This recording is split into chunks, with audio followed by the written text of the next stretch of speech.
Bismillah, walhamdulillah, wassalatu wassalam ala rasulillah. Isa, alayhi salam, Jésus, paix sur lui, a été cité dans le Saint-Coran 25 fois par son nom Isa, dans 11 sourates, chapitres. Et si on compte la somme des classements de ces 11 sourates, chapitres, on trouve 275. Et ce qui est extraordinaire est que 275 est le produit de ces 11 chapitres, sourates, par le nombre 25 de la citation de Isa, paix sur lui, dans le Saint-Coran. 11 par 25 égale 275. Le nombre 11 des sourates, chapitres citant Isa, Jésus, alayhi salam, multiplié par le nombre 25 de la citation de Isa, alayhi salam, est égal au nombre 275, somme des classements de ces 11 chapitres même, citant Isa 25 fois. Cela est-il juste un hasard? Cela ne peut être un hasard. Car il suffit de changer le classement d'un de ces 11 chapitres qui ont cité Isa alayhi salam, ou d'ajouter ou de retirer un seul mot de Isa alayhi salam pour que cette égalité disparaisse. Surtout que ce nombre 25 de la citation de Isa alayhi salam, Jésus paix sur lui, final prophète qui marchera sur terre, et comme on a vu sur la vidéo sur Adam et Isa, paix sur eux, égal au nombre 25 de citations de Adam, paix sur lui, premier prophète à avoir marché sur terre, en plus de l'analogie de leur création de poussière. C'est clair que cela n'est nullement un hasard et que 25 au fait cache un secret très important pour la fin des temps. Le premier prophète à avoir marché sur terre est cité exactement au nombre de citations du final prophète qui marchera sur terre, soit 25 fois. Pourquoi 25? Ou bien, que représente 25? Mais au regard des deux listes de citations de Adam et Isa, alayhim salam, paix sur eux, surtout suite à la vidéo sur Adam et Isa, que je vous invite à consulter pour plus ample information, et où de ces deux listes, l'unique verset où ils sont tous deux cités ensemble est classé 7e dans chacune des deux listes. Il est alors clair que les nombres 1, 7, 19 et 25 désignent des siècles et sont des dates charnières dans l'histoire de Isa, alayhi salam, Jésus paix sur lui. En effet, 1 est le siècle ayant vu la naissance de Isa, alayhi salam, Jésus paix sur lui.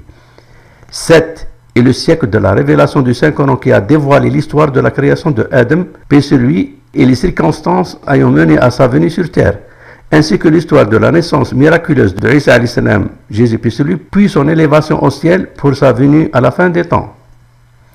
19 est le siècle où l'humanité découvre l'ADN et ses chromosomes, origine de la création de l'humain, ainsi que l'explication de la fécondation de l'ovule de Maryam, paix sur elle, par la création de poussière du spermatozoïde, comme ce fut le cas de la création de poussière des chromosomes ayant mené à la création de Adam, paix sur lui, et puis de toute l'humanité. Et 25, si on suit la logique de ceux qui précèdent, 25 est un siècle, et donc à plus forte raison le siècle du retour de Isa, alayhi salam, Jésus paix sur lui, final prophète qui marchera sur terre, afin de tuer le Dajjal ou Antichrist. Puisque le Saint-Coran a assuré que Isa, paix sur lui, n'a été ni tué, ni crucifié, mais élevé au ciel. Ainsi, 25, qui est donc un siècle, est au beau milieu du 3e millénaire, soit en fait au beau milieu du 3e jour divin, car pour Allah subhanahu, qu'il soit exalté, un jour divin équivaut à 1000 ans humains. Surat 22, verset 47.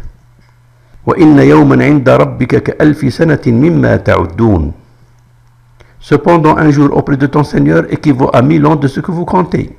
Surah 22, verset 47. Cela explique donc pourquoi Isa, alayhi salam, Jésus paix sur lui, a dit à ses compagnons: au 3e jour, je serai ressuscité, qui est en fait au 3e millénaire ou 3e jour divin. En effet, cela est affirmé au Nouveau Testament, qui souligne que le Christ, paix sur lui, ressuscitera au 3e jour, puisque selon les Écritures, dans Matthieu 17, 23, et le 3e jour, il ressuscitera. D'autre part, selon l'islam, le retour de Isa, alayhi salam, Jésus paix sur lui, a été affirmé de façon explicite dans la sunna ou enseignement du prophète, paix et salut sur lui, alayhi salatu salam, et de façon implicite dans le Saint-Coran, dont entre autres وَإِن مِّنْ أَهْلِ الْكِتَابِ إِلَّا لِيُؤْمِنَنَّ بِهِ قَبْلَ مَوْتِهِ وَيَوْمَ الْقِيَامَةِ يَكُونُ عَلَيْهِمْ شَهِيدًا.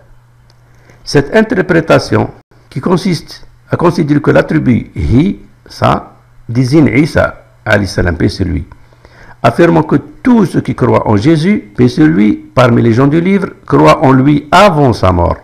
Cette information est confortée par ce hadith rapporté par Bukhari et Muslim. D'après Abu Huraira, le messager d'Allah, paix et bénédiction d'Allah sur lui, a dit: par celui qui tient mon âme dans sa main, le fils de Marie descendra bientôt parmi vous, comme un juge juste. Il brisera la croix, tuera le porc, abolira la jizya, et la richesse sera si abondante que personne ne l'acceptera, jusqu'à ce que la prosternation soit meilleure que le monde et tout ce qu'il contient. Puis Abu Huraira dit: lisez si vous voulez, il n'y aura personne parmi les gens du livre qui n'aura pas foi en lui avant sa mort. Autre preuve, وَإِنَّهُ لَعِلْمٌ لِلسَّاعَةِ فَلَا تَمْتَرُنَّ بِهَا. Il sera un signe au sujet de l'heure. Ce verset affirme que l'apparition de Jésus, paix sur lui, et sa venue est un signe que l'heure est proche, car son apparition est l'un de ces signes, et sa descente sur terre est la preuve de l'imminence de la fin du monde.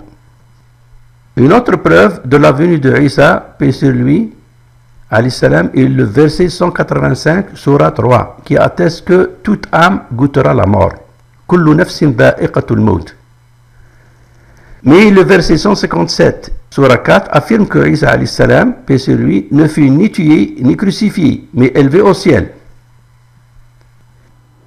Ainsi, Isa alayhi salam, Jésus, paix sur lui, est au ciel, vivant, et à la fin des temps, retourne à la terre afin de tuer le Dajjal, l'Antichrist.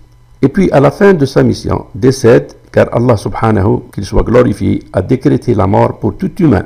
Kullu nafsin dha'iqatul maut. Toute âme goûtera la mort.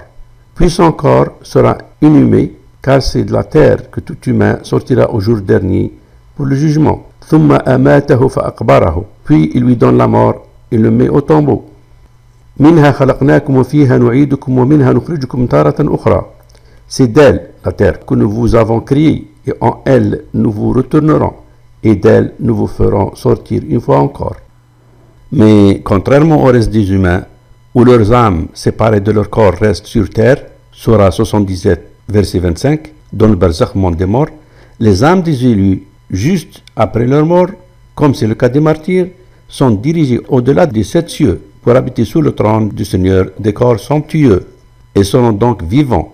Surah 3, verset 169, jusqu'au jour de la résurrection.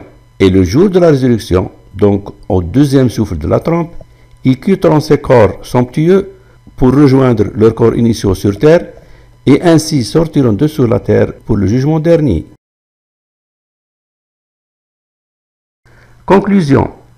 Le nombre de citations, 25 dans le Saint-Coran, de Adam, premier prophète, à avoir marché sur terre, et de Isa alayhi salam, paix sur lui, dernier prophète qui marchera sur terre, est en fait le siècle de son retour, au juste milieu du 3e millénaire, au 3e jour divin, pour rejoindre l'armée des musulmans dirigée par le Mahdi alayhi salam, paix sur lui, afin de tuer le Dajjal Antichrist, et en appliquant les enseignements du Saint-Coran final testament du Seigneur à l'humanité avant la fin des temps.